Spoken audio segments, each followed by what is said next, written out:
Moi bo día a todos e a todas. Gracias por acompañarnos un venres máis nesta rolda de prensa na que damos paso aos asuntos máis importantes que vimos de aprobar na Xunta de Goberno.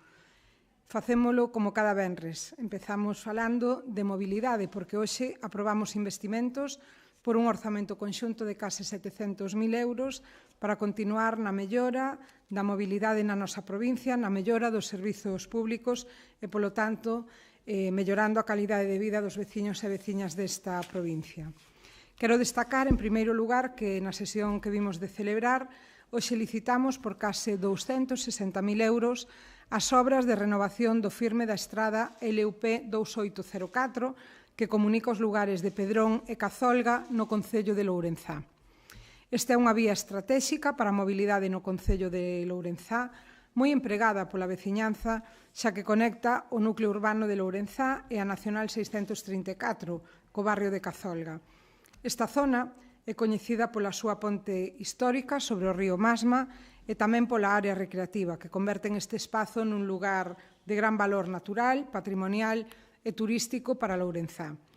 As obras afectarán a algo máis de 4 quilómetros dende o inicio da estrada e van a ter un prazo de execución de 4 meses dende que comecen as actuacións, que van a consistir na reapertura de cunetas, na mellora da drenaxe, no firme e tamén na reposición da sinalización vertical.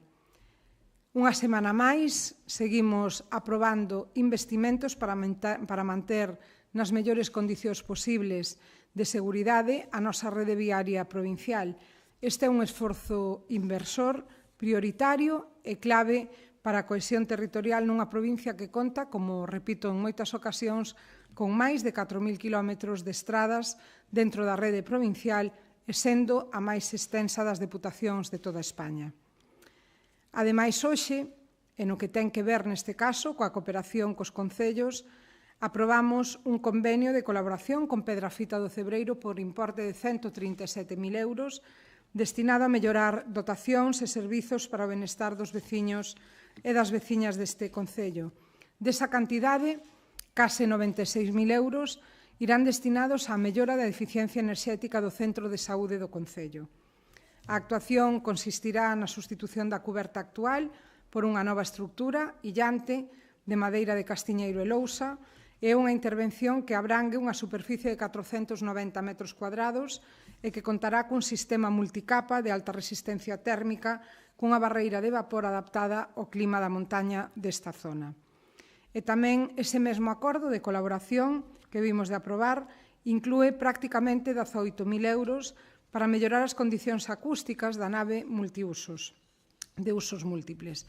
Un espazo que é de especial relevancia neste concello, xa que funciona como mercado gandeiro, acolle tamén a celebración de feiras e serve de punto de encontro do sector primario de toda a comarca dos Ancares.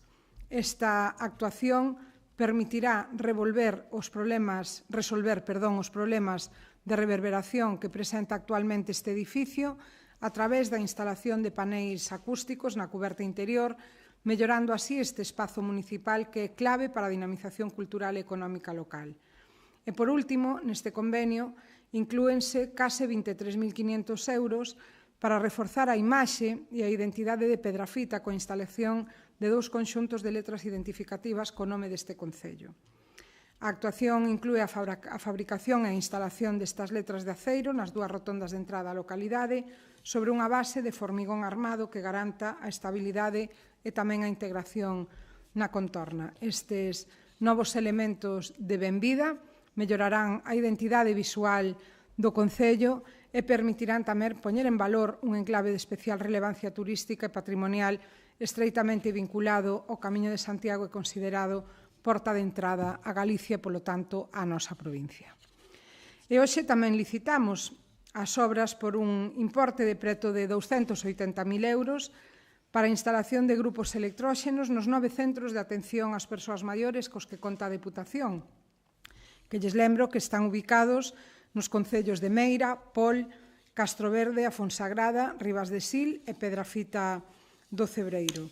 A finalidade é seguir mellorando os equipamentos e tamén as prestacións coas que contan estes centros e garantindo así a capacidade de resposta ante posibles incidencias no suministro eléctrico e poder cubrir, polo tanto, os servicios básicos que necesitan as persoas que ali residen. Isto supón un avance na modernización das instalacións e tamén na mellora das condicións de atención aos usuarios e usuarias destes centros provinciais. E pola miña parte, remato xa e se tedes algunha pregunta podo respostala, que non hai. Moi ben, pois moitas gracias e boa fin de semana.